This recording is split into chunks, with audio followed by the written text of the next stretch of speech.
Welcome once again, and thank you all for staying with the NTV Weekend Edition. On Talk of the Nation tonight, we do dive into once again the PLE results a few days after these were released. We see that there is concern that after seeing that statistics show that 1.1 million learners did drop out of school between primary 1 and primary 7. Now, this high number of school dropouts has been consistent over the last 5 cohorts, and this is where we want to base our discussion this evening.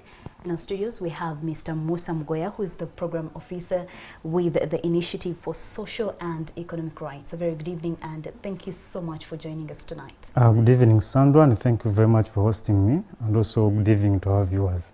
Well, diving into our discussion today, when you look at the statistics as of 2013, 1,875,553 young ones did enroll in primary 1.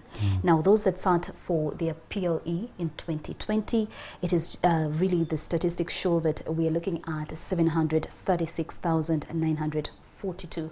That is a difference of 1,138,611. Does this worry you? Absolutely, it does worry me, and of course it should be a worry to the rest of us, Ugandans and the country at large. The figure is quite alarming, and now it is almost like we can't account for over 5 million children.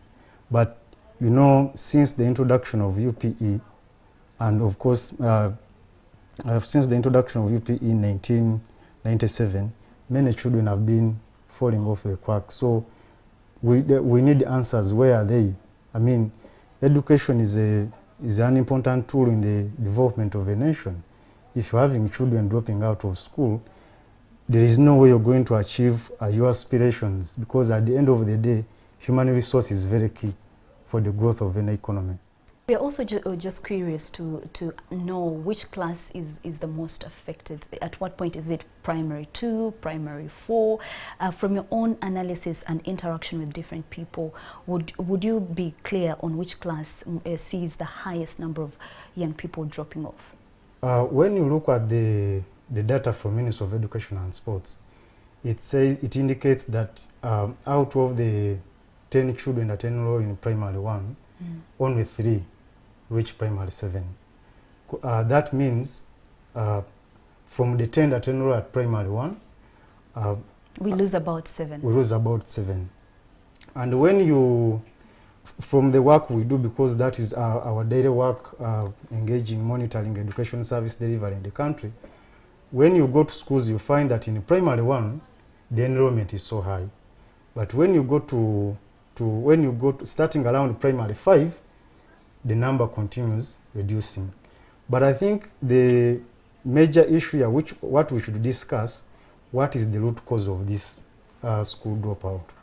When you look at the Uganda National Household Survey, it indicates that 68% of the boys that drop out of school and 65% of the girls that drop out of school, it is as a result of the financial constraints. We have, for example, for private schools, school fees is not regulated. You find a school in maybe at Buganda Road, a private, I'm just giving an example. At Buganda Road, you find another private school at Wandegea, but this one is charging maybe 200,000, the other one is charging 100,000. So there is no regulation at all.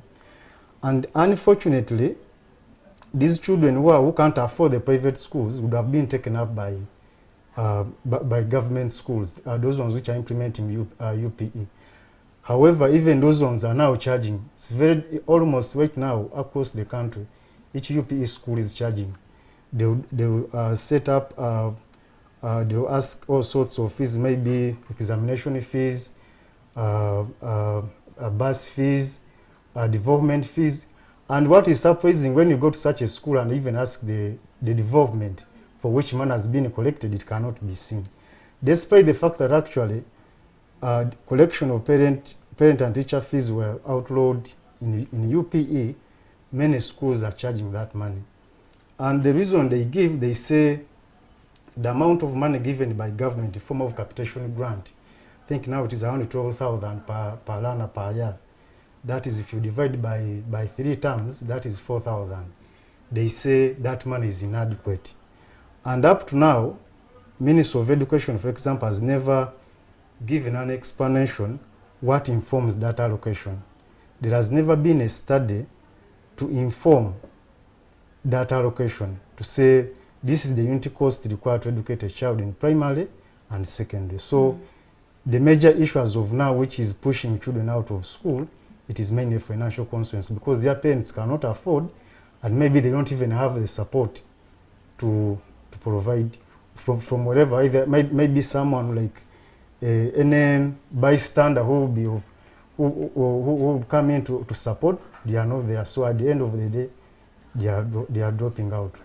Over the years, do you think the ministry has been very vocal to come out and say these, say early marriage, say street vending, sort of encouraging young people to drop out of school and hit the streets, to sort of address what you already pointed out, financial constraints? Do you think the government, the Ministry of Education to be specific, has been very vocal to address some of these issues that lead to the dropout of these young people?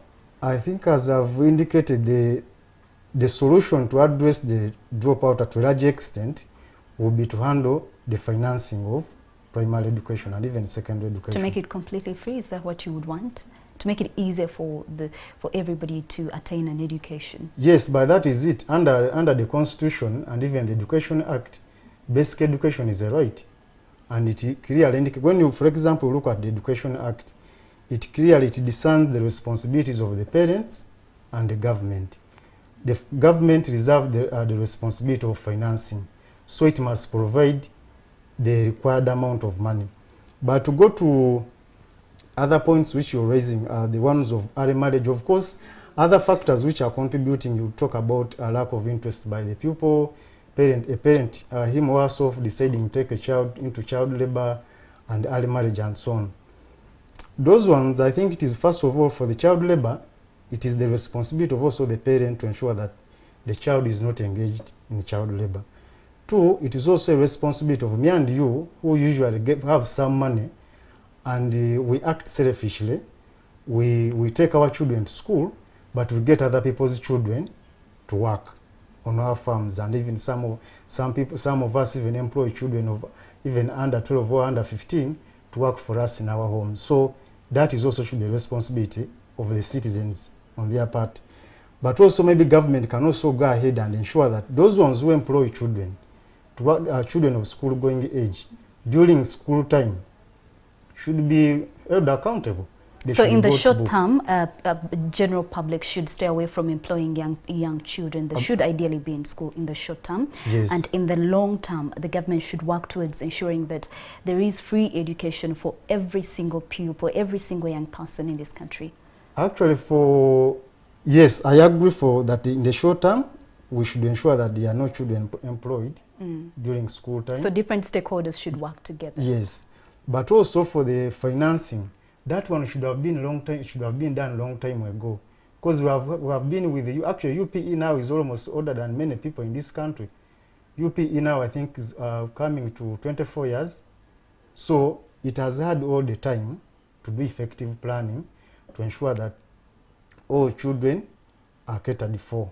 But actually also the most appropriate way how they can handle that, the recent amendment of the Children's Act made the registration of children at birth as a matter of right.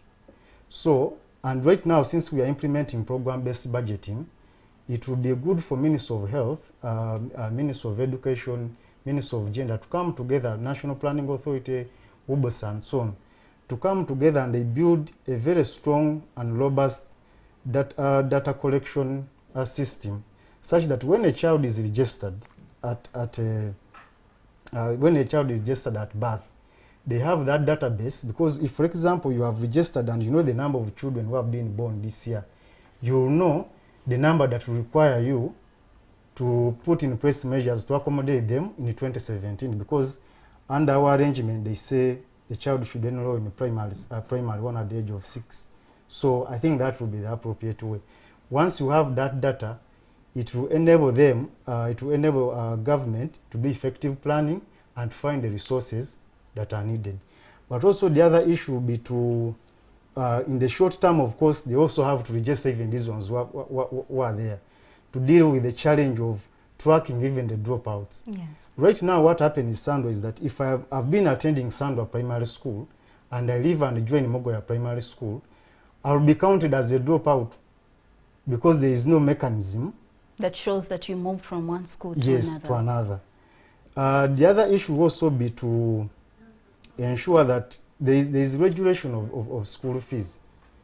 Education is a social good. Where government fails to provide education and the private sector is playing a role, the government must ensure that the charges which are levied are regulated, not to allow people, this one is asking 100,000, the other is asking 1 million, the other is asking 500,000, yet they are in the same locality, the standard of living is the same, and you find that if you go to the other school and even this one, the services are not that different. Okay, thank you so much, Mr. Musa Mugoya, for joining us tonight. He is the program officer at the Initiative for Social and Economic Rights, joining us to speak about the high rates of school dropouts, considering that PLE results have just been released in the past. Well, we'll continue to have this discussion, but most importantly, to realize that different stakeholders need to work together to see that all young people can attain education. You're still watching NTV Weekend Edition. We'll take a short break and we'll be back with more.